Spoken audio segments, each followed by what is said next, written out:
Tesisatınızla ilgili sorun mu yaşıyorsunuz? Pimaş ve borularınız mı tıkandı? Paranız cebinizde kalsın. Sakın evinizi kırdırmayın. Sakın evinizi kırdırmayın. Telaş etmeyin. Alo Ustam var. Son teknoloji, kamera ve robotlu cihazlar ile su kaçağını buluyor, tıkalı pimaşlarınızı açıyoruz. 444 298 0850 480 3781. Facebook ve Instagram'da Alo Ustam.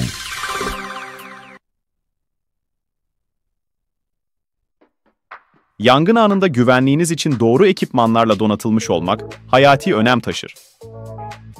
Maksat yangın söndürme sistemleri olarak evinizden iş yerinize, tüm kamu ve özel kuruluşlara kadar geniş bir yelpazede yangın söndürme çözümleri sunuyoruz. Araç trafik setleri, yangın tüpleri, ilk yardım ve iş güvenliği malzemeleri gibi ihtiyaçlarınızı karşılamak için buradayız. 20 yılı aşkın tecrübemizle, yangın dolaplarından itfaiye malzemelerine kadar geniş bir ürün yelpazesiyle hizmetinizdeyiz. Güvenilir ekipmanlarımız ve uzman kadromuzla yangın risklerini en aza indirmek için çalışıyoruz. Maksat yangın söndürme sistemleri olarak yangın güvenliği konusunda size yardımcı olmak için buradayız. İhtiyaçlarınız için bize ulaşın ve güvenle yanı başınızda olduğumuzu hissedin. İletişim 536 790 6351. Adres İslampaşa Mahallesi, Menderes Bulvarı, No. 464, Rize Merkez.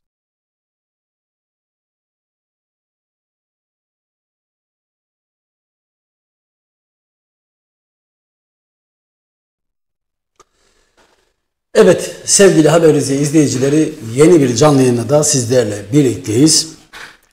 Perşembe akşamları biliyorsunuz farklı bir konseptte siyasetçi, toplumsal konularda, güncel konularda konuk aldığımız ayrı bir program tarzında Perşembe akşamlarında sizlerle birlikte oluyoruz. Yine bu konseptte bu akşam farklı bir programda sizlerle birlikteyiz.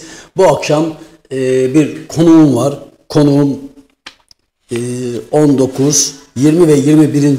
dönemlerde milletvekilliği yapmış, eski Sağlık Bakanlığı yapmış, siyasetin duayeni diyebileceğimiz isimlerden bir tanesi sevgili Rıfat Serdaroğlu. Bu akşam konuğumuz, kendisiyle Skype bağlantıyla gündemi değerlendireceğiz. Güncel konular konuşacağız, gelişmeleri konuşacağız. Ayrıca şu anda kendisi İzmir, Çeşme'de. Biliyorsunuz şu an İzmir, Çeşme. Bu arada tüm Türkiye'de geçmiş olsun dileklerimizi iletiyoruz. Çünkü yurdun dört bir tarafında yangınlar var. Özellikle işte Bursa, işte Ege gibi bölgelerimizde yangınlar var. İzmir, Çeşme'deki yangın bayağı bir üst seviyede diyebileceğimiz bir yangın. Bundan dolayı Çeşme'de şu an internetler de kesik. Normal internetler kesik. İletişimde falan problem var. Bundan dolayı başkanla Skype bağlantısını kurmakta çok sağlıklı olmadığından aynı zamanda sesi telefondan alacağız size. Sayın Başkan hoş geldiniz. Hoş bulduk Şenol Bey. Teşekkür ederim. Bütün Rizeli vatandaşlarımızı ve Haber Rize televizyon çalışanlarını selamlıyorum kardeşim. Çok teşekkür ederiz. Başkan öncelikle geçmiş olsun diyelim. Şu an sizin bulunduğunuz bölgede sıkıntı var galiba. Çok ciddi sıkıntı var. Burada 3 köy boşaltıldı. İzmir Çeşme otobanı 4 gidiş 4 geliştir biliyorsunuz. Evet, kapatıldı birçok yol. Otoban tamamen kapalı. Ne gidişe ne gelişe. Çünkü yangın yol kenarlarına kadar geldi. Evet. Maalesef bu durumda bir şey yapamıyoruz. İnternetler de kesildi, sular kesik. Yani özür dilerim seyircilerimizden. Mümkün olduğu kadar bizim kusurumuzu bağışlarlarsa memnun oluruz kardeşim. Eyvallah. Teşekkür ederim başkan. Bütün izleyicilerimiz adına teşekkür ediyorum. Bu şartlarda bizleri kırmayıp konuk olup gündemi Rize'deki takipçilerimizle, izleyicilerimizle paylaştığınız için teşekkür ederiz. Çok çok geçmiş olsun diyoruz. Evet, bugün gündemi takip ediyoruz. Birçok otoyol kapatıldı. Ama yayına girmeden bir saat öncesine kadar bir bilgim yok süreçle ilgili, ama öncesinde ajanslar aracılığıyla süreci takip ediyorduk. Çeşme'de bayağı bir sıkıntı varmış gerçekten. Sanırım galiba şu an en sıkıntılı bölge, çünkü Ödemiş'te de yangınlar varmış. Ama en sıkıntılı bölge bildiğim kadarıyla Çeşme. Evet, Çeşme burası. O da insanın aklına kırk bir şey getiriyor. Yani her sene bu yangınlar oluyor. Hadi ihmalleri hepsini, Evet. bunları olabilir diye bakıyoruz. Çünkü bunun bir afet bu, yani hepimizin başına geliyor. Eleştiri anlamında söylemiyorum ama kasıtla bu yangınların çoğunun çıktığına inanıyorum ben. Birkaç tane görüntü izledim. Eğer siz bu ülkeye, bu cennet vatana 10 milyondan fazla sığınmacıyı kimliğini bilmeden, hijyen ve sağlık kontrolü yapmadan alırsanız, 2 milyonda Amerikan askerliği yapan, kendi ülkesine karşı savaşan Afganlıyı ülkenin içine alırsanız ve bunların nerede olduğunu şu an siz devleti yönetenler bilmiyorsanız, bunlar da içlerinde bunların uyuşturucu müptelası olanlar var, katiller var, hırsızlar var, itler var, affedersiniz uğursuzlar var. Bunlar yakabilirler de her tarafı. Üzülüyoruz çok tabii. Öyle bir İçişleri Bakanı var ki, İçişleri Bakanı açıklama yapıyor. 700 küsür bin sığınmacının nerede olduğunu bilmiyoruz diyor. Neye oturuyorsunuz o zaman orada o koltukta, onu anlamadım ben. Evet. Maalesef yani. Sayın Genel Başkan, oraya geleceğim. Size çok sorularım var. Eski Sağlık Bakanlığı yapmış, 3 dönem milletvekili yapmış bir isimsiniz. İzmir'den. Sözünüzü kesiyorum, bağışlayın ama siz genel başkansınız. Bu arada kurucu genel başkansınız. Sanırım şu anda genel başkan, kurucu genel başkansınız. Doğru Parti'nin doğru lanse ediyorum değil mi izleyicilerimize? Şimdi izleyicilerimiz Rıfat Serdaroğlu'nu tanımayan yoktur ama genç jenerasyon, yeni jenerasyon belki tanımaz, bilemeyebilir. Çünkü yeni jenerasyon siyasette biraz duyarsız bir gençlik var. Sizler benden daha iyi vakıfsınız buna. Böyle bir sıkıntımız var. Hatta bugün bir canlı yayın izledim. Cüneyt Özdemir'in, gazeteci abimiz, üstadımız bu anlamda şöyle bir şey yapmıştı. Bir video var. Adam böyle çok dandik bir video çekmiş. 1,5 milyon izlemiş 17 saatte. Yani siyasi bir konuyu, toplumu ilgilendiren bir konuyu, insanları ilgilendiren bir konuyu paylaşıyorsun. İnsanlar için çok önemli olan bir şeyi paylaşıyorsun. Bakıyorsun 5.000, 10.000 izlenmiş ama adam gidiyor bir yerden abuk subuk bir video çekiyor. 17 saatte 1,5 milyon izleniyor. Böyle bir talihsiz bir konjonktürle de karşı karşıyayız. Bu anlamda Rıfat Serdaroğlu eski Sağlık Bakanı, Doğru Yol Partisi döneminde değil mi Sayın Genel Başkan, Sağlık Bakanlığı? Evet, doğrudur. Ben Sayın Demirel'le, rahmetli Demirel'le uzun yıllar çalıştım. Adalet Partisi'nin belediye başkanlığını yaptım ben. Bergama Belediye Başkanıydım. Evet. Ondan sonra İzmir Doğru Yol Partisi'nin kuruluşunda çalıştık. Hatırlayacaksınız ama gençler bilmez bunu, sizin dediğiniz gibi. Süleyman Bey, Demirel, Ecevit, rahmetli oldu. Hepsi, Deniz Baykal, bunlar Zincirbozan'a gönderilmişti siyasi yasaklı olarak. 10 yıl yasak konmuştu onlara. Biz onlarla beraber sonra Doğru Yol Partisi'ni kurduk. Ve 50. hükümette Sağlık Bakanı olarak görev yaptım. 55. hükümette de Devlet Bakanı olarak görev yaptım. Anayol hükümeti dönemi miydi? Anasol mu? O dönemde olması lazım değil mi? Biz hatırlarsanız Erbakan'ın, rahmetli Erbakan başbakan olduğunda biz Doğru Yol Partisi'ndeydik tabii. Erbakan'ın başbakan yapılmasına karşı çıktık biz. Doğru Yol Partisi milletvekilleri olarak, bir kısım milletvekilleri olarak. Çünkü bugünlerin geleceğini biz o günden görmüştük. Nitekim ayrılırken Tansu Çiller genel başkandı. O hükümeti yıkacağımızı söylemiştik. Biz yıktık o hükümeti. Şimdi 28 Şubat derler, bir sürü şey söylerler ama O günleri sorulursa anlatırım tabii. Ama siz de söylediniz ya gençler bilmiyor diye.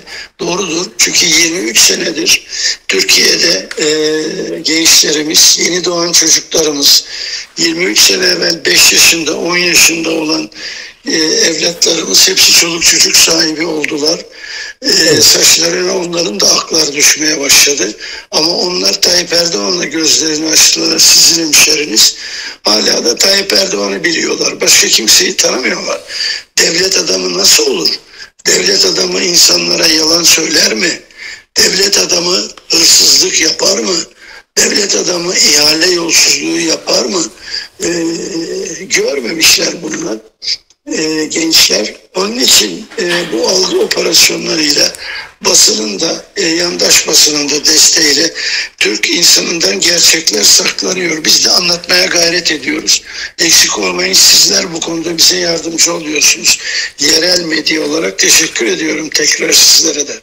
Evet. Rica ederim başkan. Genel başkan her ne kadar bir sistematik şekilde siyasi konulara girmeye çalışsam ama genel başkan olmanız hasabiyle, bu konuda çok deneyimli bir isim olmanız hasabiyle ama her şeyi siyasetin ortasına getiriyorsunuz. O zaman siyasete giriş yapalım. Ben böyle bir yumuşak bir sohbet şeyle girmek istiyordum ama giriş yapalım. Şimdi Sayın Genel Başkan, önümde sorular var. Sorular hazırlamışım. Bu soruları yöneteceğim ama gündem yoğun, gerçekten çok konuşulacak konular var. Gerek anayasa değişikliği, gerek terörsüz Türkiye süreci, gerek belediyelere yapılan operasyon süreci, eski bir duayen siyasetçi olarak çok konular var. Bazen benim böyle şey olunca neresinden başlayalım diye gerçekten insan şey yapıyor. Çünkü hepsi birbirinden değerli konular. Şimdi o zaman ben size şöyle bir soruyla başlayalım. Şimdi öncelikle Doğru Parti'yi diğer muhalif partilerden ayıran özellik nedir? Yani neden seçmen Doğru Parti desin? Anladım. Doğru Parti 26 Ağustos 2020 yılında kuruldu. Ondan önce biz Doğru Parti'nin kadroları olarak Çoban Ateşi Platformu diye bir platform kurduk. Biz fikir platformu. Çoban Ateşi herkesin bildiği gibi İstiklal Savaşımızın, Kurtuluş Savaşımızın simge isimlerinden biridir. Cennet Mekan Atatürk der ki Torosların tepesinde bir yörük çadırında bir çoban ateşi yanıyorsa korkmayın, yani kimse bu milleti yenemez. Bu ateş, bu özgürlük ateşi devam ediyor demektir. Bundan esinlenerek biz Çoban Ateşi Hareketi'ni kurduk ve 2 yıl yani 2018-2020 arasında Türkiye'deki 74 vilayeti dolaştık. Arkadaşlarımızla görüştük, ne yapabiliriz, ne edebiliriz diye sonunda Doğru Parti adı altında siyasallaşmaya karar verdik. Ve yeni insanlara, özellikle siyasete daha önce girmemiş insanları tercih ettik. Kadınlarımızı siyasete sokma çabası içinde olduk. Gençlerimizi siyasete sokma çabası içinde olduk. Bu arada biz 73-74 oldu bugün vilayette örgütlendik. Kongrelerimizi yapa yapa geliyoruz. Geçen hafta Mardin'de, Şırnak'ta, Adıyaman'da kongrelerimizi tamamladık. Bu hafta boş tamamlanacak. Doğru Parti milletine aldığı bir prensip kararı var. Şartlar ne olursa olsun, isterse millet üzülecekse üzülsün ama doğruları anlatacak millete. Millete asla ve asla yalan söylemeyecek Doğru Parti. Ben burada genel başkan olarak durduğum sürece buna asla izin vermem. Biz politikayı, siyaseti hizmet için yapıyoruz. Böyle yetiştirildik biz. Biz siyasete başladığımızda mal varlığımız birse, siyaseti bıraktığımızda mal varlığımız o birin altında olur. Siyaset zenginleşme sanatı değildir bizim anlayışımıza göre. Doğru Parti bunun için kurulmuştur. Siyaset milleti zenginleştirme sanatıdır. Milleti zenginleştireceksiniz. Ekonomik politikaları düzgün takip edeceksiniz. Dünyayı iyi takip edeceksiniz. ekonomik saldırılara karşı kendi yapınızı, devlet yapınızı, ekonomik yapınızı sağlamlaştıracaksınız ve ülkenizi koruyup milletinizi zenginleştireceksiniz. Biz bunun için Doğru Parti'yi kurduk ve bizim programımız 3 sene boyunca Türkiye'nin en yetkin bürokratları, en usta siyasetçileri tarafından hazırlandı.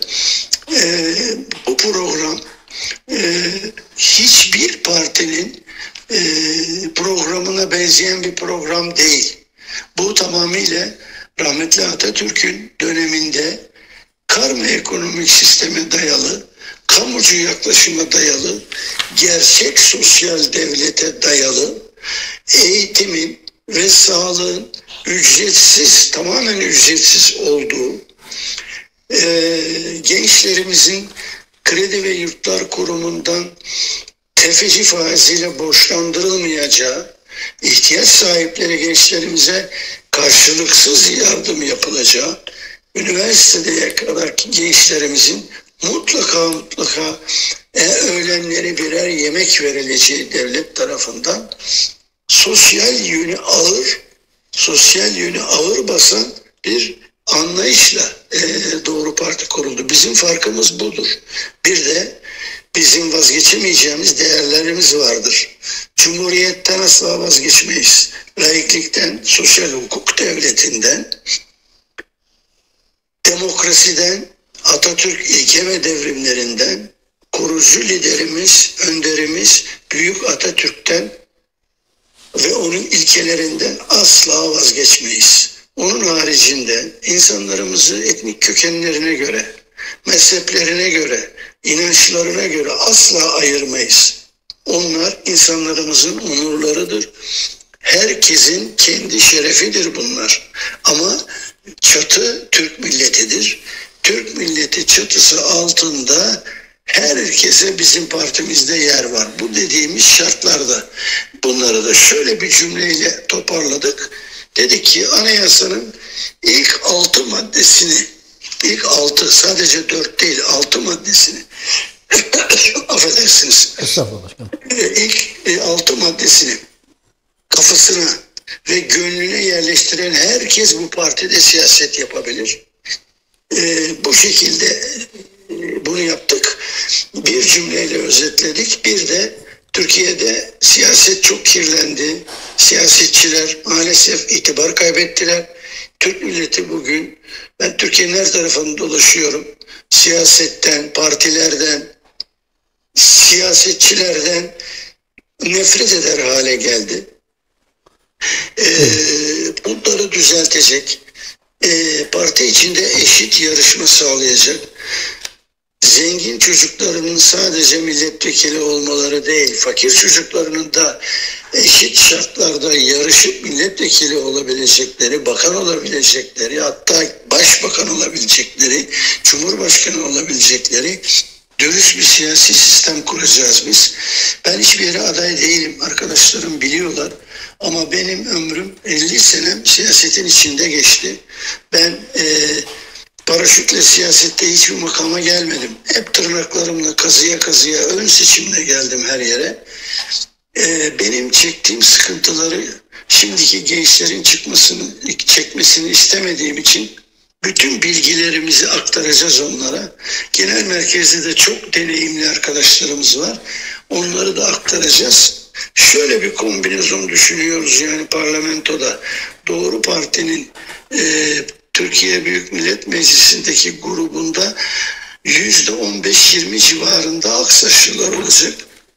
Geri kalan %80 grubun %40'ı kadınlarımızdan, %40'ı da gençlerimizden, teşkilatlarımızdan arkadaşlar olacak. Bir de bizim aldığımız bir prensip kararımız var ki bunu asla bozmayız. Biz hiçbir zaman genel merkez olarak illere milletvekili seçiminde, belediye başkanlığı seçiminde karışmayız. Onu il başkanlarımız, il yöneticilerimiz, ilçe başkanlarımız belirlerler. Bizden destek isterlerse biz elbette ki gece gündüz yanlarında oluruz. Yani siyasette torpile karşıyız her işte olduğu gibi. Siyasette emek çeken, hak eden istediği yere gelebilir Doğru Parti'de. Bizim farkımız budur. Biz her şeyi tartışırız arkadaşlarımızla. Bir aile gibi izleriz. Evet. Sen Genel Başkan biraz şey yaparsak, çünkü çok sorun var, çok konu var. Tabii, buyurun. 23 dakikayı doldurduk. Bu arada sevgili izleyicilerimiz YouTube üzerinden işte sorular yönetiyorsunuz Facebook üzerinden. Programın sonunda, son bölümünde, finalde Genel Başkan'a sorular yöneteceğim. Genel Başkan'la iletişim kurduğumda aynen şu cümleyi sarf etti. Hoşuma giden, istediğin yerden, istediğin konuda istediğin soruyu sorabilirsin dedi. Ben söylemeden direkt kendisi dedi ki, istediğin konuda istediğin soruyu sorabilirsin. Onun için sorularınızın tamamını Sayın Genel Başkan'a yönlendireceğim. Lütfen siz sorularınızı yazın. Takipte kalın. Programın son diliminde sorularınızı Genel Başkan'a yöneteceğim. Artı ekranda gördüğünüz 0543 173 0353 numaralı telefondan, WhatsApp hattından da sorularınızı bize yönetebilirsiniz. Bunu parantez arasında söylerim. Bu arada lütfen YouTube'dan yayınımızı beğenip paylaşmayı da unutmayın. Algoritman bunu istiyor bizden ve Genel Başkan'ın bu değerli konuşmaları da boşa gitmesin. Emeğimiz karşılığını bulmuş olsun sizin desteklerinizle. Evet Sayın Genel Başkan, ikinci bir soru yöneteceğim. Ama soruları şey yaparsak şu çok iyi olur. Çünkü ben sizi yakalamışken dış politikayla ilgili soru soracağım, işte anayasayla ilgili soracağım, çok daha ciddi konular var. Oraya zamanımız kalsın bu vesileyle. Şimdi Sayın Genel Başkan, Türkiye'nin en büyük yapısal sorunu nedir? Sizce eski bakanlık yapmış, 3 tane milletvekili yapmış bir deneyimli bir isim olarak çözümü de nedir? Buyurun. Estağfurullah. Türkiye şirazesinden çıkarıldı kardeşim. Türkiye Cumhuriyet'in kuruluşuyla beraber milletin egemen olduğu, hakimiyetin kayıtsız şartsız milletin elinde olduğu parlamenter demokratik sistemle idare ediliyordu. Bu tek adam sisteminin, yani Cumhurbaşkanlığı hükümet sisteminin dünyada muvaffak olmuş tek ülke yoktur. 39 ülke bu sisteme geçti. 39'u da sonunda diktatörlüğe gitti ve hepsi perişan oldular. Bu ülkeler de çok ciddi sıkıntıya düştü. Onun başındaki insanlar da ciddi sıkıntıya düştü. Nitekim çevremizde bunları görebiliyoruz. Türkiye'nin süratle en büyük sorunu mevcut sistemden kurtulmak, parlamenter demokratik sisteme, kuvvetler ayrılığının, denge denetleme mekanizmalarının tekrar olduğu, hesap verebilir, milletin de hesap sorabildiği bir siyasi yapıya, bir siyasi sisteme dönmesi lazım. Bu şekilde biz gidersek Türkiye'de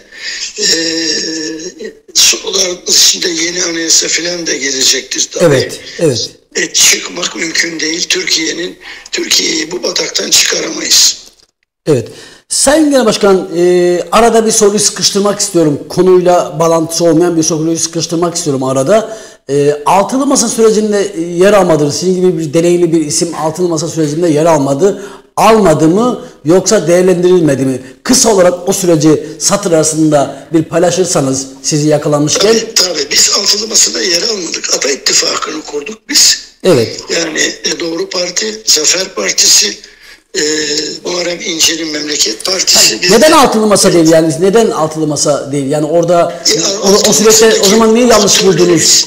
Altılı Masa'daki aktörleri çok iyi biliyoruz biz. Yani CHP ile ilgili düşüncelerimi sonunda da söylerim. Ne zaman isterseniz anlatırım da. Çünkü kendilerine söyledim ben bunu size aktaracaklarımı. Hepsinin lütfen buyurun, kısa olarak bir duymak isteriz. Rizeli, Karadeniz bölgesindeki, belki bizleri birçok bölgeden de izliyorlar. İnternet bugün böyle bir veli nimeti var internetin. Tabii. Benim bir çekingen yok. Benim de tek endişem var. Sizi ve kanalınızı üzmesinler benim konuştuklarımdan dolayı. Yoksa benim hiç kimseden korkum yok kardeşim. Ben 5 yıl 8 ay hapis cezam var benim. Beni il başkanıma sorun, o anlatsın size. Evet. Biz İl Başkanı'ndan bahsetmişken o zaman şimdi Sayın Genel Başkan, yani soruları aralara sıkıştırıyoruz çünkü gerçekten önümde ciddi konu başlıkları var. Bir Rize ziyaretiniz söz konusu mu veya Rize'ye gelmek gibi? Yani ilk birinci kongre için gelmiştim oraya ben. Evet. Ama şimdi Serkan Bey'e sözüm var. Oradaki arkadaşlara Evet, İl Başkanımıza, Rize İl Başkanı Serkan Kabay, evet.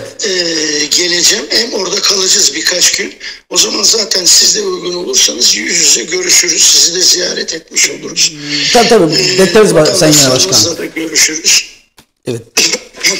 Yani budur durumumuz. Rize ziyaretiniz var, planlamanız arasında var. Bunu bu arada öğrenmiş olduk. Ama CHP ile ilgili, o süreçle ilgili çünkü ciddi bir kelime sarf ettiniz. Çünkü hala altılı masa dağılmasına rağmen altılı masanın tartışmaları bitmedi, konuşmaları bitmesi, konusu bitmedi. Altılı masa Türkiye'de şöyledir, bakın bu Türkiye'ye özgü bir olay değil sadece. Gelişmekte olan ülkelerde siz ülkeyi yöneten insanlar boğazınızdan yakalanırsanız, terbiye müsaade etmediği için başka bir şey söylemiyorum. Evet. Boğazınızdan emperyal devletlere yakalanırsanız size istediğini yaptırırlar. Muhalefeti de dizayn ederler, iktidarı da dizayn ederler. Sayın Erdoğan'ın bir sözü var, hatırlatayım size. Dedi ki benim emir ve komuta merkezim bana papaz elbisesi giy dese bile ben giyerim papaz elbisesi dedi. Hatırlıyorsunuz değil mi? Hatırlamaz olur muyuz? Hala YouTube'da ve güncelliğini koruyan bir konu. Yani konuşma. Erdoğan'ı en eski tanıyan benim. Erdoğan İstanbul Belediye Başkanı iken ben Sağlık Bakanıydım. Sayın Erdoğan beni belediye bandosuyla karşılardı belediyeye gittiğim zaman. Onların bütün sıkıntılarını doğru işlerinde, ülke ayrımı işlerinde elbette hep bana geldiler. Hep ben yardımcı oldum onlara. Abdullah Gül Bey'le ondan evvelki Cumhurbaşkanımız benim yanımda 12 sene Avrupa Konseyi'nde benim yardımcım olarak çalıştı. Ben onlara da tecrübelerimi, deneyimlerimi aktardım. Benim rahmetli babam Demokrat Parti milletvekiliydi. Benim babam idama mahkum oldu. Ondan sonra müebbet hapis cezası aldı. 6 sene cezaevinde kaldı. Rahmetli Celal Bayar'la beraber cezaevinden çıktılar. Yani şunun için söylüyorum bunu. Bunlar Türkiye'de siyasetin artısını da eksisini de, cezaevini de, işkenceyi de en tepe noktalarında görmüş bir kardeşinizim ben. Evet. Bu saatten sonra da kendim için hiçbir şey istemiyorum. Bu benim açık net şeyimdir. Hepsini aktardım ben bunların. Ama yapamadılar, dinlemediler. Ya diyorum ki kendilerine, kardeşim gördüğüm yerde hepsini söylüyorum ben bunları. Ya millet size daha ne versin? 23 senedir iş başındasınız. Kimseye bunu vermeyin. Yeter be kardeşim. Evet, Türkiye tarihinde bir rekor yani. Ben hakim olabildiğim ve böyle tarihi de araştırmayı severim, siyasi tarihi.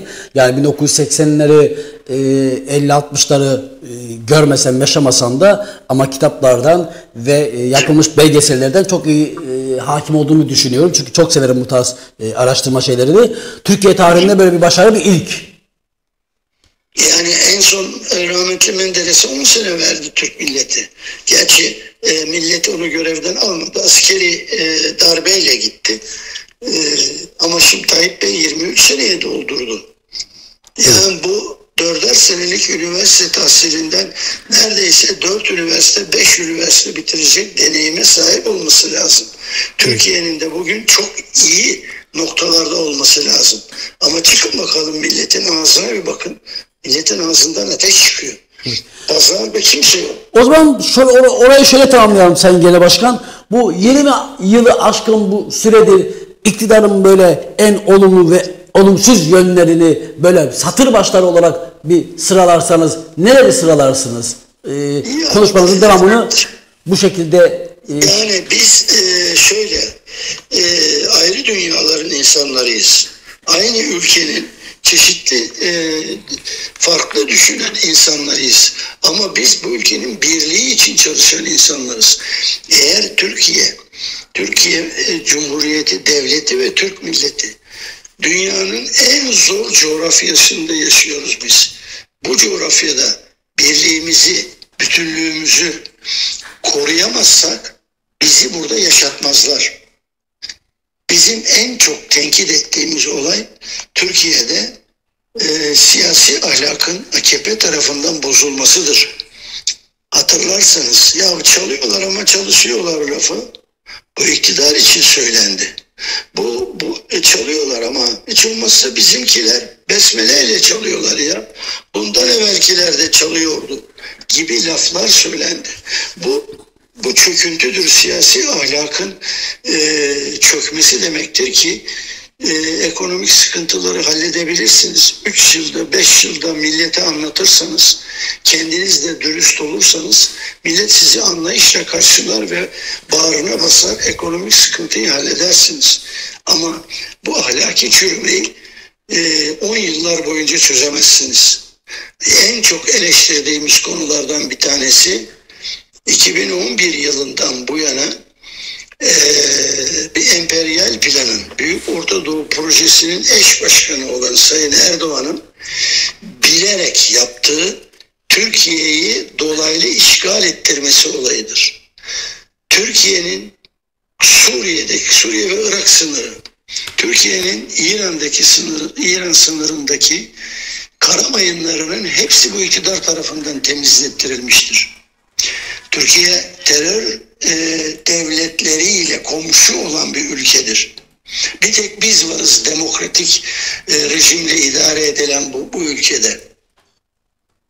Onun arkasından bunlar süpürüldükten sonra önce Barzani'ye İsrail'in emrinde çalışacak Kürdistan Devleti'nin birinci parçası kurduruldu.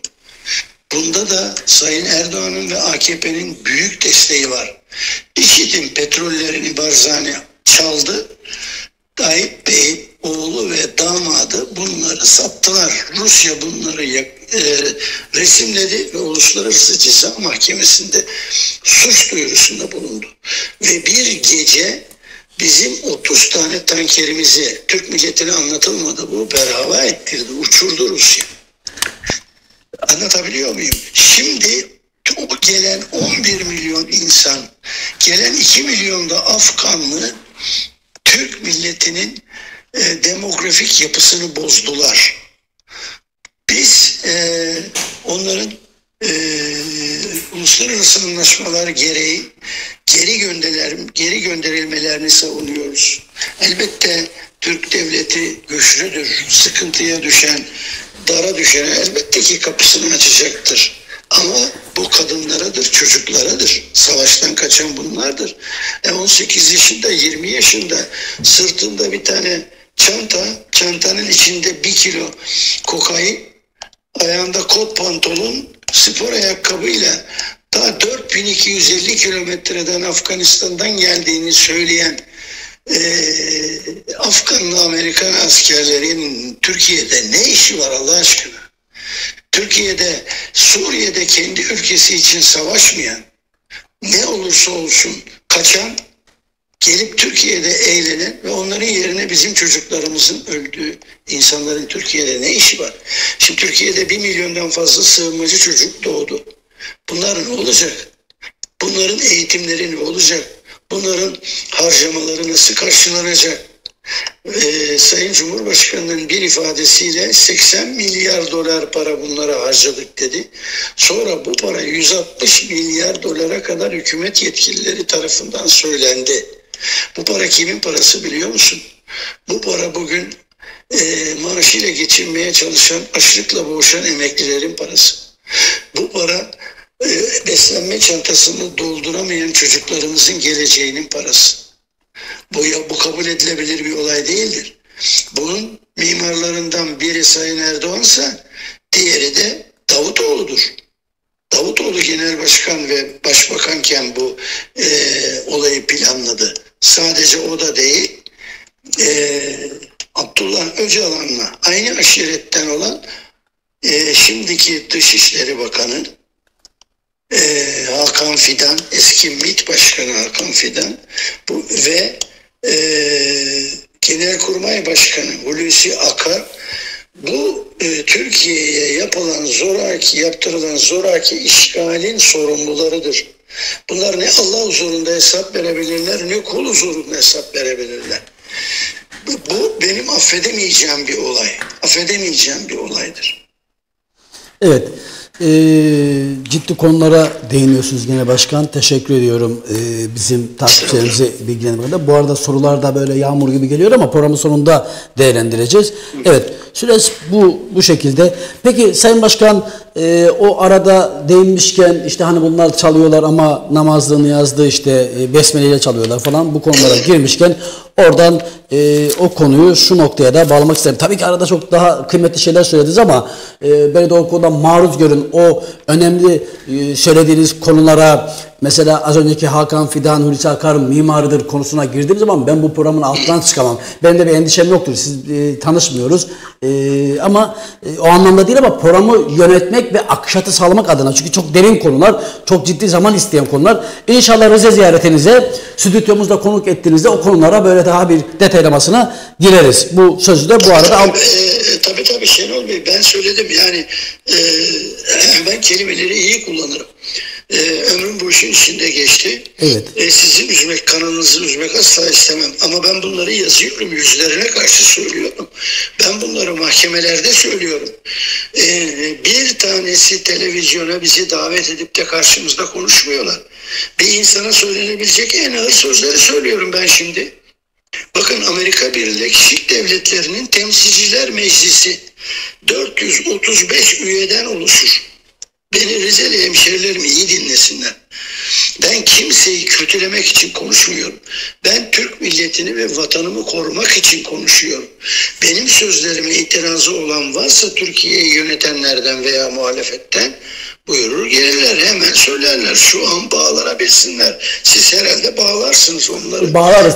Teknik imkanlarımızda sorun yok. Yeter ki söz hakkını kullanmak isteyen veya işte Sayın Genel Başkan şunu yanlış söylüyor, onun doğrusu budur diyen varsa da biz onu anında bir şekilde dairenin içerisine katıp söz hakkını verebiliriz. Problem yok. Birleşik Devletleri'nin Temsilciler Meclisi, evet, Sayın Cumhurbaşkanımız Erdoğan'ın ve ailesinin ve bazı bakanların Türkiye dışındaki mallarının bulunmasıyla ilgili paralarının bir komisyon kurulması kararı aldı. 435 üyenin 413'ü bu komisyon kurulsun dedi ve bu komisyon yurt dışındaki malları tespit ediyor teker teker. Türkiye'nin Amerika Birleşik Devletleri'nin baskısından kurtulamamasının esas sebeplerinden biri de budur. Yani sizi boğazınızdan yakalarsa yabancı devletlerin istihbarat örgütleri size her istediklerini yaptırırlar. Türk milletinin bunu artık anlaması lazım. Bunu anlaması lazım Türk milletinin. Biz buradan ateş gibi kor haline gelmiş kelimeleri kullanmaktan çekinmiyoruz. Ne için? Türk milletinin huzuru, refahı için. Türk milleti de bunları anlamalı. Sormak istiyorlarsa da benim il başkanımız kanalıyla beni de arayabilirler. İl başkanım benimle de görüştür. Ben herkesle görüşürüm kardeşim. Herkesle görüşürüm. Evet. Yanıtlarını da veririm. Teşekkür ederim. Evet. Sayın Genel Başkan, biliyorsunuz şu anda bütün Türkiye'nin sorunları bitmiş gibi, dertleri bitmiş gibi bütün ekranlarda, bütün uluslararası uzmanlar, hukukçular, herkes konuştuğu bir konu var. İstanbul Büyükşehir Belediyesi'ne yapılan operasyonlar ve şu an İzmir Büyükşehir Belediyesi'ne sıçrayan bir operasyonlar var. İzmir Büyükşehir Belediyesi'ne en son 147-150 civarında kişi gözaltına alınmıştı. Rıfat Serdaroğlu deneyimli bir siyasetçi olarak bu süreci nasıl değerlendiriyor? Düşünceleri nedir? Ben de kamuoyu da merak ediyorum. Arz edeyim. Türkiye'de artık hukuk devleti filan kalmadı. Yargı bağımsız sözümünü kağıt üstünde ve tarafsız, ama yargı tamamıyla AKP'nin emrine girmiş pozisyonda. Daha doğrusu sarayın emrine girmiş pozisyonda. Çünkü AKP milletvekilleriyle ben sürekli görüşüyorum. Sürekli görüşüyorum. Yani nasıl görüşüyorsun Serdaroğlu dersen, ben İzmir'den uçakla Ankara'ya haftada 2 veya 3 defa gidiyorum. Türkiye'yi dolaştığımda her gittiğim yerde onlara da ziyaret ediyorum. Onlarla da konuşuyorum. Şöyle size bir örnekle anlatayım bunu hemen kısa zamanınızı almadan. Evet. Hatırlar mısınız Almanya'da bir Deniz Feneri EV diye bir dava görüldü. Evet. Hatırlarsınız. Evet, tabii hatırlamaz olur muyuz? Hatırlıyorsun, evet. Yani Almanya'da onun adı 100 yılın yardım soygunuydu. Nasıl oldu biliyor musunuz olay? 1,5 sene boyunca kimseyi savcılar ellemediler. 1,5 sene boyunca belge topladılar. Dinlemeler yaptılar. Belgeleri buldular, konuşturdular. Gözaltına aldıklarının ertesi günü suçlamaları ve iddianameyi adamların önüne koydular. Adamlardan 2 tanesi suçunu hemen kabul etti. Daha az ceza alabilmek için. Adalet budur işte. Ama siz ne yapıyorsunuz şimdi? İnsanı alıyorsunuz. Cuma gününden alıyorsunuz. Yaşlı başlı adamlar var bunların işlerinde. İlaç kullananlar var. Pazartesi, salıya kadar bir tahtanın üstünde oturtuyorsunuz. Aç, bir ilaç, uykusuz. Ondan sonra bu insanları içeri atıyorsunuz. Öyle mi? Bu insanları içeri atıyorsunuz. Aylar geçiyor aradan. Adam neyle suçlandığını bilmiyor. İddianame yok. İddianamesini hazırlamıyor Cumhuriyet savcıları. Bir de gizlilik kararı aldılar mı? Orada bekliyorsun çürümeyi artık. Böyle adalet olmaz. Böyle hukuk olmaz. Herkes yargılanabilir. Ama kardeşim yargılama böyle olmaz. Sonra tutuksuz yargılama esastır. Sen delillerini toplarsın. Adamın kaçma arzusu varsa, öyle bir istihbarat almışsanız devlet olarak elbette ki tutuklarsınız. Ama kaçma istihbaratı isteği yoksa, imkanı yoksa İstanbul Büyükşehir Belediye Başkanı nereye kaçacak ya? 16 milyon insanın yaşadığı bir şehrin belediye başkanı. Aynı şey İzmir'de de yapılıyor. Bunlar doğru şeyler değil. Çünkü devlet kendi vatandaşından intikam almaz. Devlet kendi vatandaşına devlet gücünü sopa olarak kullanmaz. Bunlar hep denendi tarihte. Kimse zulümle abad olmadı kardeşim. Kimse. Bir dönem için size hizmet eder o devletin güvenlik güçleri. En kısa zamanda gelir sizi kulağınızdan tutar, hakimin karşısına çıkarır. Allah'ın yeryüzündeki ilahi adaletin temsilcileri olan yargı mensuplarının vicdanları rahat değil ki. Şaşkın haldeler bunlar. Çok kötü işler yapıyorlar. Çok kötü şeylere ortak oluyorlar. İstanbul'da Kadıköy Anadolu yakasının Cumhuriyet Başsavcısının resmen basına düşmüş şikayeti var. Hakimler Savcılar Kurulu'na müracaat etti. İstanbul'da adliyede parasız iş olmuyor dedi adam. Daha ne desin bunu söyleyen başsavcı? Yani böyle yargılama olmaz. Peki sen Genel Başkan şunu da bu bağlamda mı değerlendiriyorsun? Mesela Oktay Saral bir tweet atıyor. Fatih Altaylı suyun ısındı diye. Sonra yine gazeteci yıllarca videolarını tek tek programını izleyerek deneyimler kazandığımız bir abimiz Fatih Altaylı gözaltına alınıyor. Tutuklanıyor. Bunu da bu statüde mi değerlendiriyorsunuz? Yani elbette tabii. Elbette o statüde değerlendiriyorum. Affedersiniz. Anayasamızın 138. maddesi var. Kimse mahkemelere telkinde bulunamaz, tavsiyede bulunamaz. Kimse mahkemelere emir veremez. O Saral neydi adamın ismi? Oktay Saral olmasa böyle hatırlıyorum sen. Oktay Saral. Ben onu tanımam ama beyanatlarını görüyorum. Onun ne işi var Türk Adliyesi'ne talimat vermekle ya? Sen Cumhurbaşkanı'nın baş danışmanısın. Evet. Anayasal suç işliyor bu adam. Ve ileride bu hükümet değiştiğinde bu anayasayı ihlal suçunun cezası Türk Ceza Kanunu 309'dur. Müebbet hapistir. Bunların hepsi yargılanacak. Biz görmeyiz belki ama mutlaka yargılanacak. Türk devletine ihanetin nedeni olmaz. Bedeli olur. O bedel bir gün mutlaka ödettirilir. Nerede ödettirilir? Hukuk önünde ödettirilir. Yani biz şimdiki gibi 5000 tane AKP'li il ve ilçelerinde avukatlık yapan insanları mülakat sahtekarlığıyla savcı, yargıç, hakim yapıp sonra bunlara davaları vermek ve bunlara eline bıçak verip insanlara doğrattırmak bunlar doğru işler değildir. Nereden biliyorsun bunları diyorsan, ben bunlarla haftada 2 gün benim mahkemem var. Bunlarla boğuşuyorum ben. Bunlardan evvel FETÖ'nün hakimleri vardı. FETÖ'nün savcıları vardı. Hepsi kral gibiydi. Bu FETÖ'nün savcısının altına zırhlı Mercedes verdi Tayyip Bey. Kahraman diyorlardı bunun için. Adam 10 milyon dolarla Türkiye'ye kaçtı. Türkiye'den kaçtı. Gürcistan'dan gitti. Şimdi Almanya'da paşalar gibi yaşıyor. Bu mu kahraman savcı? Şimdiki savcıları da uyarıyorum ben. Deneyimli bir ağabeyleri, bir büyükleri olarak asla adaletten, kanundan, kitaptan, anayasadan ayrılmasınlar. Çünkü bugün kendilerini kullananlar kim olursa olsun yarın kendi derdine düşecektir. Onlar orta yerde kalırlar kardeşim. Doğru iş yapsınlar. Kafalarını yastığa koyduğunda huzur içinde uyuyabilsinler. Bu kötü günler gelir geçer ama unutulmaz. Tarihe bunlar hepsi yazılır. Yaşadık biz bunları kardeşim yani. İhtilallerde gördüğümüz işkenceleri, bu vücudumuzda gördüğümüz işkenceleri ben unutmadım ki. Ama hiçbir zaman da bunu bir mesele haline getirmedim. Çünkü ben Türk devletinin adamıyım ya. Türk milletinin adamıyım ben. Evet. Bana eziyet ettilerse ben hakkımı helal ediyorum kardeşim. Helal olsun. Bir daha yapmasınlar da. Başka kimseye işkence etmesinler, eziyet etmesinler. Sayın Genel Başkan, şöyle satır arasında şöyle bir şey sormak istiyoruz. Ama lütfen sözünüzü unutmayın. Çok kıymetli sözler söylüyorsunuz. Ben bir siyasetçi büyüğümde olduğum dönemde baktım yakınında bir arkadaşı vardı. Yani yakınında bir arkadaşı vardı.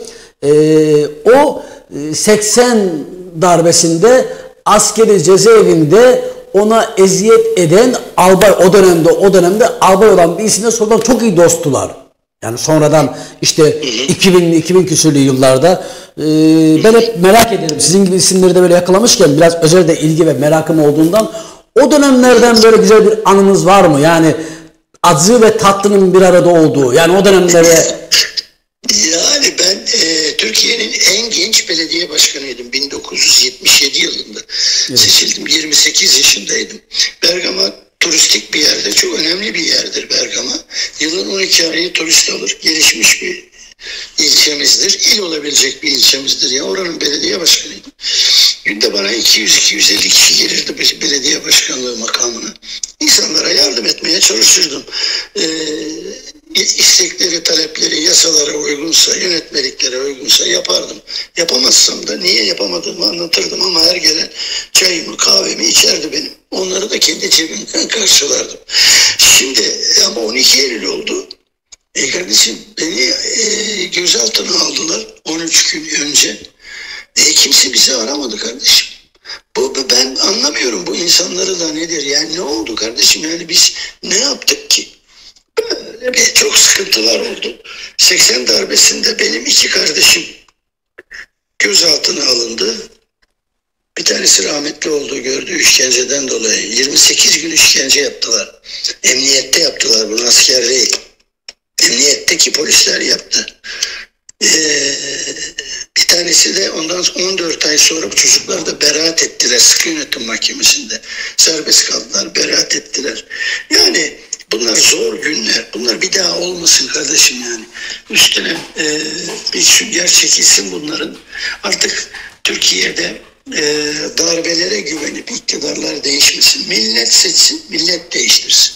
Ama iktidardakiler de milletin kararına saygılı olsun. Hile yapmasınlar. Seçimde oy çalmasınlar. Bugünkü tek adam sistemi 16 Nisan 2017 referandumuyla yapıldı Şenol Bey. O referandumda oy kullandılar insanlar. Saat 16'da 2,5 milyon mühürsüz zarfı oyla doldurdular ve sandıklara attılar. Yüksek Seçim Kurulu'nun hakimleri, hepsi yüksek hakimdir, bunu geçerli saydılar. Bu alenen şimdi moda olan mutlak butlan hareketidir. Yok sayılması lazım. Hileyle yapılmış bir referandumdur bu. Bunun da yasal yollarını araştıracağız. Süre problemi yoktur bunda da. Evet. Şimdi Sayın Genel Başkan, gerçekten birbirinden böyle konular var. Çünkü deneyimli, dolu bir isimsiniz. 70'ler, 80'ler. Bir de böyle özel ilgi alanım olan bir yılların aktörlerinden birisiniz. İnşallah ben de dört gözle Rize'ye gelmenizi bekleyeceğim geldiğinde inşallah Abi stüdyo ne zaman ortamında. isterseniz de tekrar konuşabiliriz Evet, kardeşim. Yani eyvallah Sayın Bilgen Başkanım, teşekkür ederim. Şimdi ben biraz arada şöyle bir soru sormak istiyorum. İlgi alanınızdan bakanlık yaptınız, Sağlık Bakanlığı. Türkiye'deki şu anda çünkü sağlık sisteminde çok bir taraftan bakıyorsun ki çok güzel bir sağlık sistemi var. Bir taraftan bakıyorsun ki ciddi sorunlar var. Biz de gazeteci olarak ben şahsen objektifliğin bilinen bir isimim. Şaşırıyorum. Bazen buradan bakıyorum ki gerçekten çok güzel şeyler var. Ama buradan bakıyorum farklı bir tablo var. Eski Sağlık Bakanlığı yapmış bir isim olarak şu andaki sağlık sistemini nasıl değerlendiriyorsunuz? En acil sorun nedir? Bugün Sağlık Bakanlığı yapmış olsaydınız ilk ne yapardınız? Neyi çözerdiniz? Sorun olarak gördüğünüz. anladım. Şimdi sosyal devlette verginizi siz nereden buluyorsunuz? Devlet olarak vatandaşın verdiği vergilerden, hepimizin verdiği vergilerden oluşuyor. Bütçemiz değil mi? Evet. Kamu harcamalarının gerek sağlık, gerek eğitim, gerek adalet hizmetlerinin ücretsiz olması lazım. Sosyal devlet olmanın temel ilkesi budur. Şimdi ben Sağlık Bakanı iken bu sistem, yani şehir hastaneleri denen sistem İngiltere başladığı sene o projeyi iptal etti. En çok hastane yatak sayısı 300, 350, 400 ve şehrin ulaşılabilir yerlerinde bu hastanelerde. Şimdi bu şehir hastaneleri yapılıyor, şehirlerde dev gibi hastaneler görüyorsunuz. Dünyanın hiçbir yerinde yok bunlar. Bire mal olmuş bir işi zaten vatandaşa 5'e 10'a mal ediyorlar. Bir de önümüzdeki 25 sene biz buraya para ödüyoruz. Her yıl ödediğimiz müteahhitlere ödediğimiz parayla bu şehir hastanelerinden 10'ar tanesini devletin yapması mümkün. Aynı şey otoyollarda da var. Çin yapıyor otoyolu. Aynı Türkiye'deki boyutları aynı, ebatı aynı, denizden yüksekliği aynı, malzemeleri aynı. Dolar olarak maliyetini çıkardık. Örnek veriyorum. Çin'deki 1 milyar dolara mal olmuş olsun. Türkiye'de aynı ebatta, aynı boyda köprü 10 milyar dolara mal oluyor. Ve her ay bunlara para ödüyoruz biz. Biz iktidara geldiğimiz an veya siyasi sorumluluk aldığımız an bu şehir hastanelerini derhal kapatırız. O müteahhitlere de bir kuruş para ödemeyiz. Çünkü hileli iş yapmışlardır. Bunları tespit ederiz. Bunları yargılarız. Mallarına el koyarız devlet olarak. O paraları vatandaşımıza dağıtırız. Otoyollarda da para ödemeyeceğiz bugün. Çanakkale Köprüsü tutarın 3 misli şimdiye kadar ödedik müteahhite. Bunların affedersin bokunda boncuk mu var kardeşim yani? Türkiye'de 5 tane 10 tane adam zengin olacak, 80 milyon insan açlık sınırının altında yaşayacak. Böyle şey olabilir mi? Olmaz. Onları da para ödemesini derhal keseceğiz. Can suyu olarak bunda emeklilere, çalışan arkadaşlarımıza, gençlerimize, kadınlarımıza, ev kadınlarımıza can suyu olarak dağıtacağız. Sistemi oturtacağız. Cumhuriyet o kadar güzel bir sağlık sistemi kurmuş ki, sağlık ocakları vardı eskiden, bunlar aile hekimliklerine çevirdiler. Tamam, hizmet ediliyor orada. İnsanlar sağlık hizmetini alıyorlar. İlaçlarını alabiliyorlar. Ama gerekli oralarda bakımı, doktor takviyesini, hemşire takviyesini, oraların ekipman takviyesini yapmıyorsun. Küçük hastane haline onları getirmek lazım. Yatak hastaların, yatarak tedavi edilecek hastaların haricinde oralarda tedavi edilirse insanlar daha rahat eder, daha mutlu olurlar. Tekrar biz eski sisteme geçeceğiz. Evet. Ben hatırlıyorum çocuğumlar köy sağlık ocaklarında mesela çok merkezi yerler vardı. Doğum yapılabilecek noktada statü olanlar bile vardı. Acil durumlarda bile yapılabiliyordu. Yani, köylerde o da 1990-92'lerin şartlarıyla, imkanlarıyla. Evet. Evet, yani Türkiye'de dikkat edin, o zamanlar daha otomasyona veyahut da dijital ortama geçmemişti. Yoktu ki bilgisayar filan. Ben Sağlık Bakanı oldum. 2 birime, Sağlık Bakanlığı'nın bir Tedavi Hizmetleri Genel Müdürlüğü'ne, bir de bu atölyelere bakan bölüme yazıyla soru sordum. Kaç adet ambulansımız var Sağlık Bakanlığı'nın diye. Evet. 2 birimden farklı sayı geldi, değil mi? Ben kaç adet enjektörümüz var veya kaç adet ne bileyim tedirdiyotumuz İşte, var falan diye evet, sormuyorum. evet. Ambulans soruyorum kardeşim. O şartlarda bu hizmetler yapıldı. Yani bir de bunu daha eskiye gidin. Rahmetli Atatürk zamanını, Türkiye'de okumuş insan yok o zaman. Türkiye'de sermaye birikimi yok. Teker teker bunlar hepsi yapıldı. Niyet ettikten sonra bir de her şeyi ben bilirim diyen insan hiçbir şey bilmiyor demektir. Danışacaksınız kardeşim. Üstada, uzmana, eğitilmiş insana mutlaka ve mutlaka danışacaksınız. Bizim dinimizde de meşveret esastır kardeşim yani. Danışacaksın. Sen her şeyi bilemezsin. Ben Sağlık Bakanıydım. Bir daha söylüyorum size. Devlet Bakanlığı da aynı böyle. Sabahın 7'sinde bakanlığa giderdim. Neden biliyor musunuz? Evet. Türkiye'nin bütün illerinden, ilçelerinden gelen evrakların imzalamam lazım benim. 9'a kadar onları yapıyordum. Yapamadığım takdirde o gün zaten hiçbir iş yapamıyordum ki imzalamaktan. İmzalamazsam da orada hizmet duruyordu. Şimdi siz alın bu bir bakanlığın yükünü, çarpın bütün bakanlıklarla, güvenliği koyun, her şeyi koyun. Sayın Cumhurbaşkanı bunların hepsini kendinde topladı şimdi. İmzalamaya ömrü yetmez. Anlatabiliyor muyum? İş yürümez, aksaklık olur. Yazık bu millete de kardeşim yani. Evet. Sayın Genel Başkan, Türkiye'nin siyasi geleceğini nasıl görüyorsunuz? Türkiye Yani hani şimdi kaplumbağa söyleyeyim size. umutlarımız yani nasıl şekilleneceğine dair bir umudunuz, bir beklentiniz, bir gördüğünüz bir fotoğraf, bir deneyimli bir siyasetçi olarak gençlere ışık olarak ya işte ben Türkiye'nin geleceğini şöyle görüyorum, ileride şöyle olur. Böyle bir değerlendirmeniz olabilir mi? Kaplumbağa hacca gitmeye karar vermiş. Gidiyor bir türlü gidemiyor. Biri geliyor diyor ki bana, ya kaplumbağa kardeş sen bu yürüyüşünle diyor hacca nereye gitmek istiyorsun, gidemezsin ki diyor. Kaplumbağa dile geliyor, diyor ki ya gideceğim ben diyor. Niyet ettim gideceğim. Ama tam köy yerinin içinden geçerken mahallenin piçleri beni ters yüzüne sırt üstü döndürüyorlar diyor. Tekrar dönüp yürür hale gelinceye kadar zaman geçiyor diyor. Türkiye emperyal devletlerin, dünyayı sömüren sömürgeci küresel çetenin ilgi noktasıdır. Bizi paramparça ediyorlar, farkında değil misiniz? Kendilerine uygun iktidar yakaladıklarında, kendilerine uygun siyasetçi yakaladıklarında istediklerini yapıyorlar. Türkiye'de bir millet, sadece Türk milleti değil, hangi idareye layıksa o şekilde yönetilir. Türk milleti artık gerçekleri görmeye başladı. Şimdi başımıza gelen bu sıkıntıların esas sebebi İsrail-Amerika işbirliğinden kaynaklanmaktadır. Siz bunların eş başkanlığını yaparsanız, Devlet Bahçeli de 54 bin insanımızın, ben bu rakamı veriyorum çünkü devletteki rakamları bilirim ben.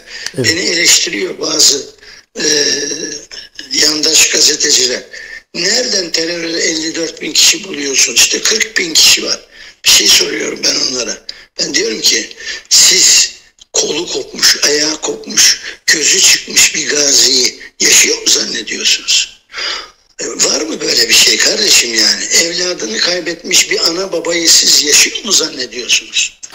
Gülebiliyor mu o insanlar? Kahkaha atabiliyor mu? Bakın esas hedef şudur.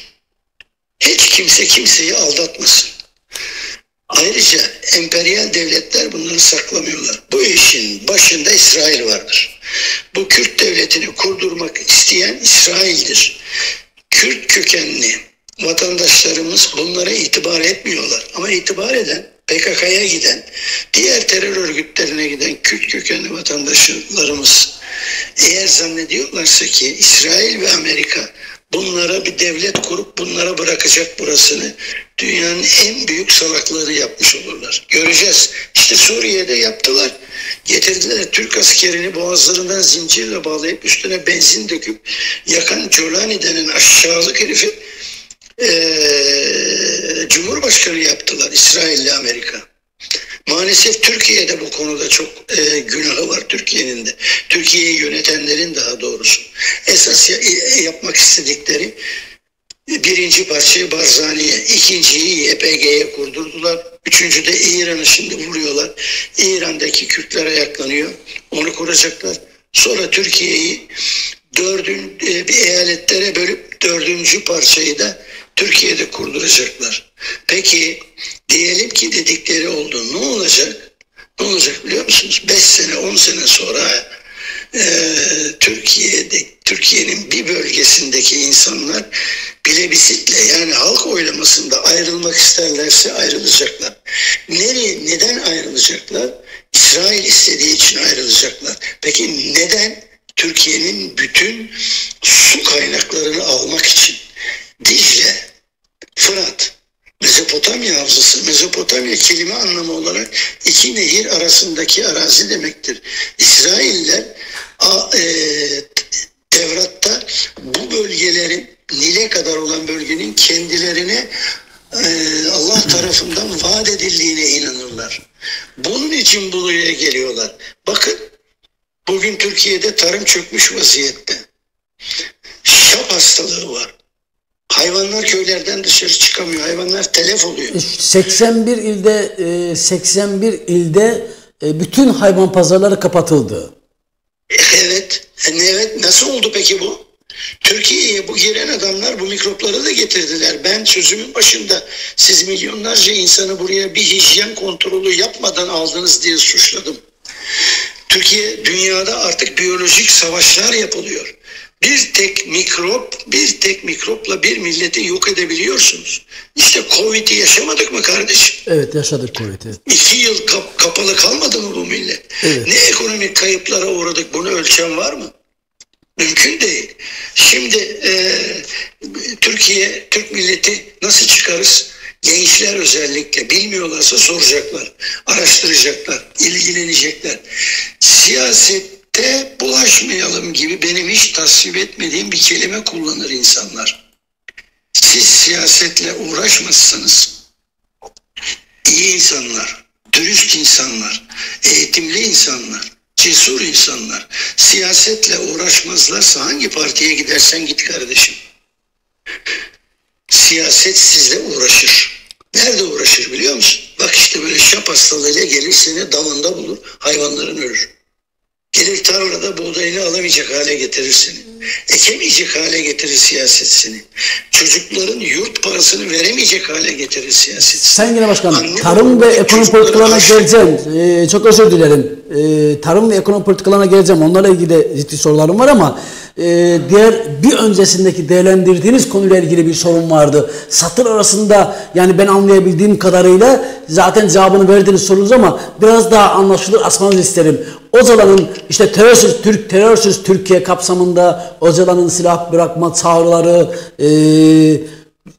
çağrılarında bulundu. Siz bunu nasıl değerlendiriyorsunuz? Konuşmalarınızda ben o aralarda anladım ama izleyicilerimizin daha anlaşılır olması için onu biraz daha açmanızı isterim. Zaten süremiz de doldu gibi ama anlatayım. Bir 5 dakika daha sonra ayrılayım. Çünkü ben bir yemeğe davetliyim, oraya gideceğim. Evet. Terörsüz Türkiye olayı tamamıyla bir yalandır kardeşim.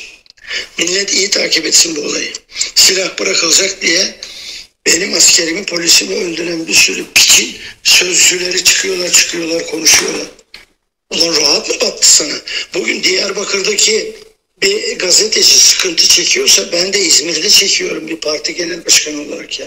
Benim haftanın 2 günü mahkemelerde geçiyor kardeşim. Ben ne yapıyorum ki? Ben ihale mi yapıyorum? Ben ne yapıyorum? Ben sadece doğruları söylüyorum. Yanlışsa kardeşim ver beni mahkemeye o zaman. Veyahut da çık karşıma, yanlışları söyle. Bu terörsüz Türkiye olayı bir şeydir.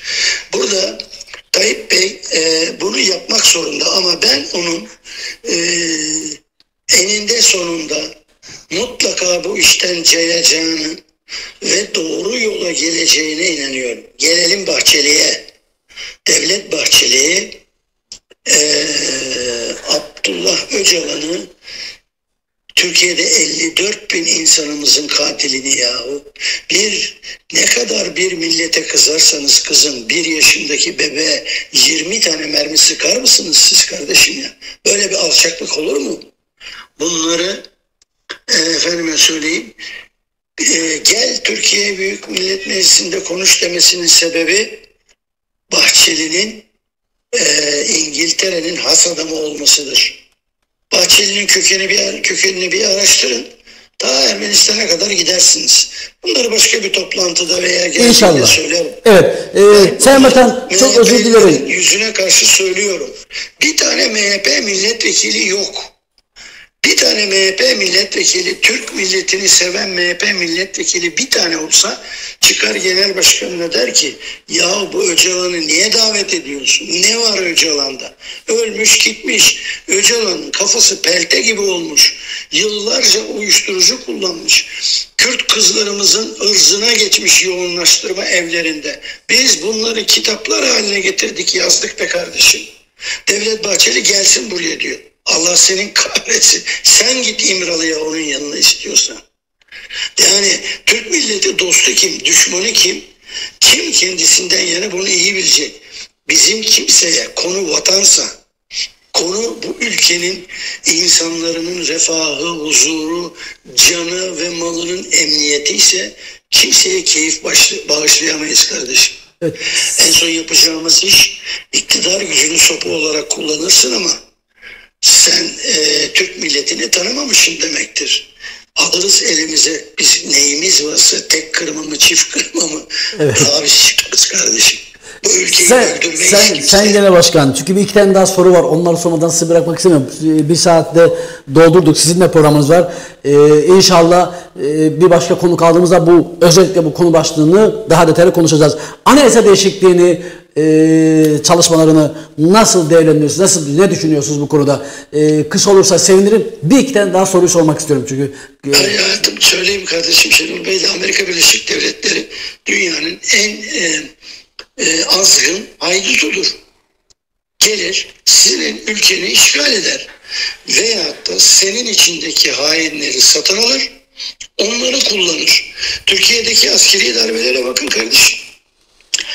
27 Mayıs 1960'ı NATO paşalarına yaptırdı Amerika.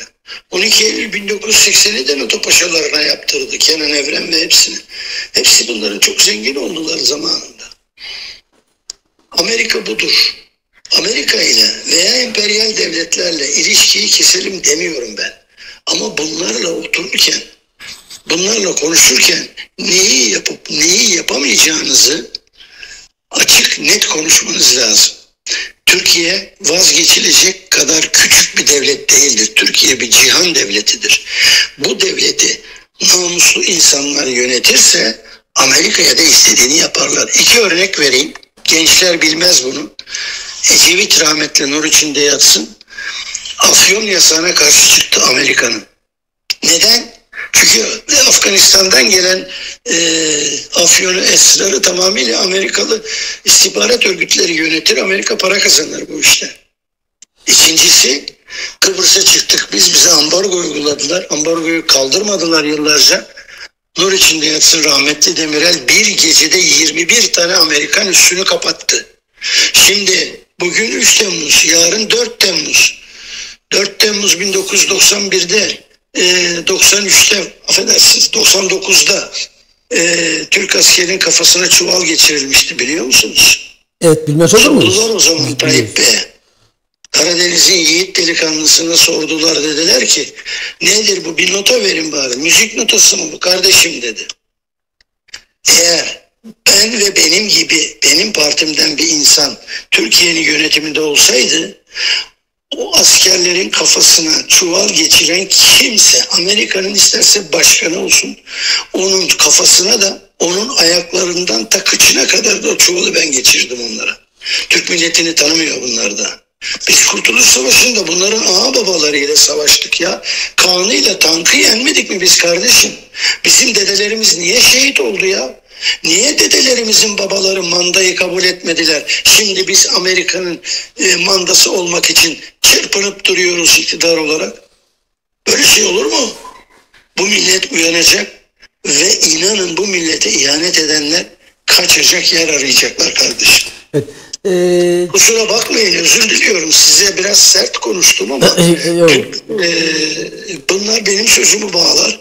Sizle bir alakası yok. Televizyonunuzla da bir alakası yok. Evet. Sayın Genel Başkan, ben zamanı değerlendirmeye çalışıyorum. Çok özür dilerim.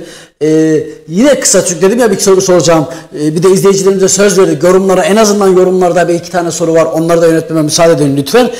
Sayın Cumhurbaşkanı'nın dış politikayla ilgili yaklaşımını nasıl değerlendiriyorsunuz? Çok kısa ve öz olsa sevinirim. Yani çoğu söylediniz ama ben özellikle şu kelimeleri almak istiyorum. Mesela çok yakın zamanda bir İsrail, İran, Amerika karıştı. Daha büyük hararetli bir savaş beklenirken bir anda lav oldu. Türkiye işte burada büyük bir aktör rolünde göründü. O süreci sormak istiyorum esasında. Tabii. Türkiye aktörü falan görünmedi. Öyle gösterdiler. Yani bunlar ileride Türkiye'ye sorulur. Hem emperyal devletler tarafından sorulur. Hatırlayın, Trump ne dedi? Suriye'deki Esad'ın devrilmesiyle ilgili sayın arkadaşım, dostum Erdoğan çok büyük başarıdır. Onun sayesinde Suriye'deki yönetim devrildi dendi. Hatırlıyorsunuz değil mi? Evet. Yani öne hep Tayyip Bey'i sürdüler. Türkiye'nin yakın zamana kadar çevresindeki ülkelerde, Libya'da, Mısır'da, Suriye'de, Irak'ta ya büyükelçisi yoktu kardeşim. Ne dış politikasından bahsediyorsun? Yeni atanmaya başladılar. Yani yalan ve basının yansıtmaları ayrı, bir de gerçekler var. Reel politika var. Reel politikayla uğraşılması lazım. İsrail'in bu coğrafyada en korktuğu devlet Suriye devletiydi. Özür dilerim. Boğazlarımdan rahatsızım. Geçmiş olsun Sayın Genel Başkan. En korktuğu devlet bu bölgede Suriye'ydi. Irak'ta önce. Irak'ı bitirdiler. Suriye'yi de yok ettiler. Bugün Golan Tepelerine kadar geldi. 12 kilometre Şam'a kadar geldi İsrail. Niçin geldi, aldı oraları? Çünkü Golan Tepelerinin altında o bölgenin en büyük su kaynakları var. Bütün yurt dışındaki devlet adamlarının o ittifak ettikleri bir tehlike var. 20 sene sonra en geç, 25 sene sonra en geç dünyada su savaşları başlayacak. Türkiye'nin üzerlerine gelmeleri. Evet, çok özür dilerim. Edirne'de su bugün yine ajansından, çünkü Türkiye gündemi takip ediyorum. Edirne'de su bitmek üzereymiş. Yani evet, minimum çünkü seviyede. Türkiye su zengini bir ülke değil. Türkiye ancak kendini besleyecek kadar suyu var. Su bugün nükleer silahtan daha kıymetlidir. Petrolden daha kıymetlidir. Petrol mü içeceksin kardeşim? İçecek suyun yoksa ne yapacaksın? Yani Şenol Bey, yani ben tabii çok özür diliyorum. Yani yetişmem de gerekiyor. Evet. Bana o zaman son bir şeyle bitirelim Sayın Genel Başkan.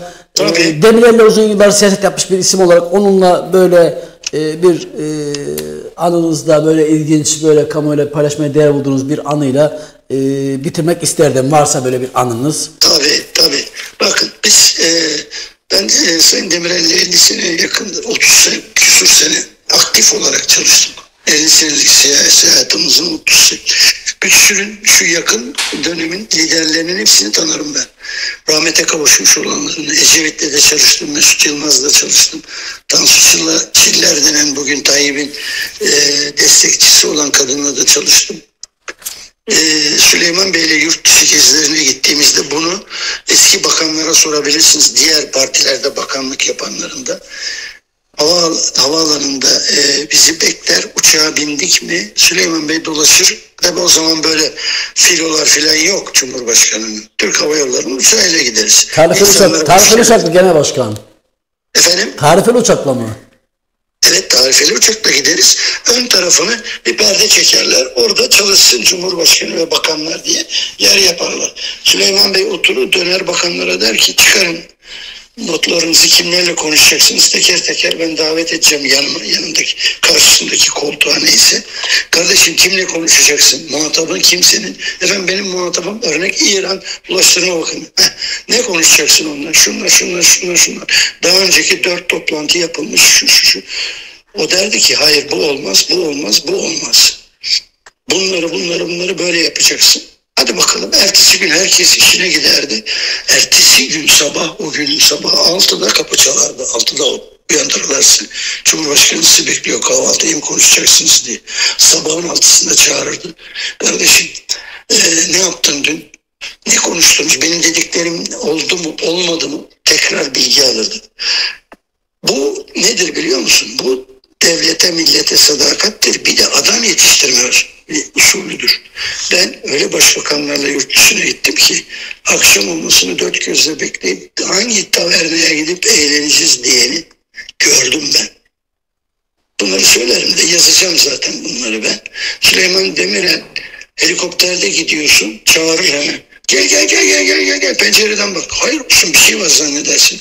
Görüyor musun diyor suyun beyaz köpüğünü görüyor musun? Görüyorum, ne var? Efendim diyor. O işte oraya barajı kurmam lazım benim diyor. O köpük gördüğün senin ne biliyor musun diyor. O elektrik olacak yarın diyor. Bu adam bu ülkeyi yönetti. Şimdi Tayyip Bey Süleyman Demirel'in adını ağzına almıyor kardeşim yani. Adını ağzına almıyor. Neyse hayırlısı. İnşallah herkes ettiğinin karşılığını bulur.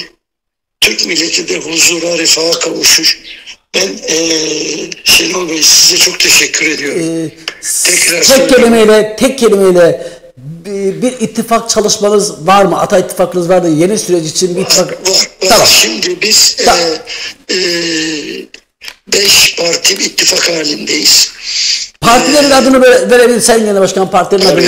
Veririm ya, niye vermeyeyim? Adalet Partisi, Namık Kemal Zeybek Bey'in Ata Partisi, evet. Biz, ondan sonra Muharrem İnce Bey'in partisi, o ayrıldı, oraya gitti, Memleket Partisi. Evet. Bir de 25 adet parti daha var. Onlar bizle beraber olmak istiyorlar. Ama bunlar daha ortada seçim olmadan yapılacak işler değil. Ama biz bu çalışmaları da devam ediyoruz. Geçen gün Ümit Özdağ Bey bizi ziyarete geldi partimize. O da sıcak bakıyor. İYİ Parti de sıcak bakıyor. Tanıyoruz onu da buradan İzmir'deki çalışmalarından. İYİ Parti'nin Sayın Genel Başkanı'nı. Biz Türkiye'de bütün milleti ayağa kaldıracak ittifakları mutlaka kuracağız Şenol Bey. Sayın Genel Başkan çok teşekkür ediyorum vakit ayırdığınız için. Son cümlenizi alalım. Siz de programımıza yetişin. Ben teşekkür ediyorum. Rize'yi hakikaten çok özledim. Geleceğim inşallah, orada birkaç günde kalacağım. Çünkü çok yoruldum ben de bu aralar bütün Türkiye'ye dolaşmaktan. Evet. Ama Rize'de geleceğim sizlerin. Yaylalarımızın tam zamanı. Şu an yaylalarımıza dinlenmek için doğasıyla, ortamıyla tam zamanı. Ailemden oraya çok gidenler var tabii. Her sene gidenler var. Onlardan zevkle dinliyorum. Geleceğim 2-3 günde, Allah nasip ederse eşimle beraber dinleneceğim. Hem sizleri de ziyaret etmiş olurum. Buyurun gelsin. Her zaman bekleriz. Ankara'ya da, İzmir'e de bekliyorum Şenol Bey. Teşekkür ederim Sayın Genel Başkan. Görüşmek dileğiyle başka programda inşallah yine birlikte olmak dileğiyle. Çok teşekkür ederim Genel Başkan. İl Başkanımızla görüşün, ne zaman o emrederse başımızın üstüne. Teşekkür ederim Sayın Genel Başkan. Hayırlı akşamlar diliyoruz. Görüşürüz kardeşim. Sağ ol. Evet, şimdi hepinizden özür diliyorum. Hem süre doldu. Sonuçta 3 dönem milletvekili yapmış, uzun yıllar siyaset yapmış, 12 Eylül 80 darbelerini görmüş bir siyasetçi bir isim. Aslında kendisiyle soracak çok daha sorularım vardı ama hem süremiz belli bir sürenin sonrasında insanları sıkmamak adına hem de Sayın Rıfat Bey'in programları bizden sonra bir organizasyonu, bir program olmasından dolayı çok da şey yapamadık. Bundan dolayı şeyi de soramadık. İşte izleyicilerimizden gelen soruları da soramadım. Ama beni yakından tanıyan insanlar sistemimi, prensibimi iyi bilir ki unutmam. Ben bazen haberlerde bile mesela bir yıl önceki konuyu satır arasında işlerim. Neden? Geçenlerde hatta bir izleyicimiz teşekkür etmiş. İşte geçmişi takip etme, hafızayı sorgulama şeyinden dolayı böyle bir özelliğim vardır. Yani bu sorularınızı mutlaka, burada bir iki tane soru var. O soruları mutlaka bir başka programda denk geldiğimizde, ama 6 ay sonra, ama bir yıl sonra, hiç önemli değil. Hafızam bu konuda güveniyorum hafızama. O soruları yöneteceğimdir. Ama programın sıkışıklığından dolayı bu soruları yönetemedim. Kusura bakmayın. Çok sorular sorduğunuz bir konu var. Sosyal medya hesabımızdan bir 300 milyonluk bir tefecilik olayıyla ilgili bir paylaşım yapmıştık. Bununla ilgili sorular yönetiliyor, programı neden yapmadın diye. Genç, yani genç derken takipçi anlamında genç olan isimler beni yakından daha tanımadığından işte sanki sürüncemeye bırakmışım gibi algılayabiliyor. Ama ben 2 yıldır bu yayınlarımı yapıyorum. 2 yıldır bu programları yapıyorum. 2 yıldır bu tarzda programlar yapıyorum. O 2 yıl süre içerisinde beni takip eden insanlar çok iyi bilir ki Şenol bunu paylaşmışsa mutlaka bununla ilgili programını yapacaktır. Onun için bununla ilgili program yapacağım ama hukuki bir süreç var. Beklediğimiz bir mahkeme dosyaları var, bir videolar var. Belgeleriyle, bilgileriyle nokta atışı dediğimiz atışla değerlendireceğiz. Evet. Bu arada yorum yazan bütün izleyicilerimize, takipçilerimize çok çok teşekkür ediyorum. İyi dileklerde bulunan insanlar var. Teşekkür ediyorum. Ama sizden istirhamım, bizim destekçimiz sizsiniz. Sizden başka destekçimiz yok. Lütfen yayınlarımızı beğenip paylaşmayı unutmayın. Bir başka programda görüşmek üzere. Allah'a emanet olun.